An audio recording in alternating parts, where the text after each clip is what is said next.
சற்று முன் வெளியான முக்கிய பரபரப்பான தகவல்கள். அடுத்த 6 நாட்களுக்கு கனமழை, வானிலை ஆய்வு மையம் தகவல். இதை பற்றி தகவல்களை தான் இந்த வீடியோவில் பார்க்க போகிறோம். கீழே இருக்கிற ரெட் கலர் பட்டனை கிளிக் பண்ணி சப்ஸ்கிரைப் பண்ணிக்கோங்க. பக்கத்தில் இருக்கிற பெல் ஐக்கானையும் மறக்காமல் கிளிக் பண்ணி வச்சுக்கோங்க. அப்போ தான் நான் ரெகுலராக வீடியோ போகிறது உங்களுக்கு நோட்டிஃபிகேஷனாக வந்து சேரும்.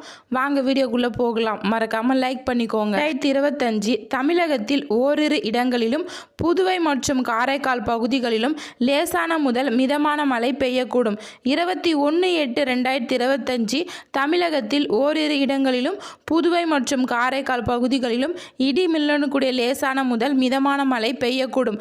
ஓரிரு இடங்களில் பலத்த தரைக்காற்று மணிக்கு 40 முதல் 50 கிலோமீட்டர் வேகத்தில் வீசக்கூடும் என்று வானிலை ஆய்வு மையம் தெரிவித்துள்ளது. நாளை 20/8/2025 வானம் ஓரளவு மேகமூட்டத்துடன் காணப்படும். நகரின் ஒரு சில பகுதிகள் லேசான மழை பெய்ய வாய்ப்புள்ளது. அதிகபட்ச வெப்பநிலை 34 to 35 டிகிரி செல்சியஸை ஒட்டியிருக்கும். குறைஞ்சபட்ச வெப்பநிலை 27 டிகிரி செல்சியஸை ஒட்டியிருக்கும் என்று வானிலை ஆய்வு மையம் தெரிவித்துள்ளது.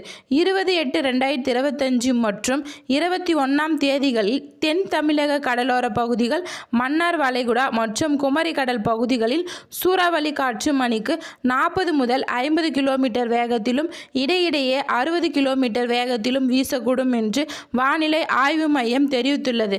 இதை குறித்து அரபிக்கடல் பகுதிகளிலும் மத்திய மேற்கு மற்றும் அதனை ஒட்டிய தென்மேற்கு அரபிக்கடல் பகுதிகளிலும் மத்திய மேற்கு அதனை ஒட்டிய தென்மேற்கு அரபிக்கடல் பகுதிகளின் கடலோர பகுதிகள் மற்றும் அதனை ஒட்டிய மத்திய கிழக்கு வடகிழக்கு அரபிக்கடல் பகுதிகளில் சூறாவளி காற்று மணிக்கு 45 முதல் 55 கிலோமீட்டர் வேகத்திலும் இடையிடையே 65 கிலோமீட்டர் வேகத்திலும் கர்நாடகா, கேரளா கடலோர பகுதிகள், அதனை ஒட்டிய தென்கிழக்கு அரபிக்கடல் பகுதிகள் மற்றும் லட்சத்தீவு பகுதிகளில் சூறாவளி காற்று மணிக்கு 40 முதல் 50 கிலோமீட்டர் வேகத்திலும் இடையிடையே 60 கிலோமீட்டர் வேகத்திலும் வீசக்கூடும் என்று வானிலை ஆய்வு மையம் தெரிவித்துள்ளது. இதை குறித்து செய்தி குறிப்பில் மேற்கண்ட நாட்களில் மீனவர்கள் இப்பகுதிகளுக்கு செல்ல வேண்டாம் என்று அறிவுறுத்தப்படுகிறது. நன்றி, வணக்கம்.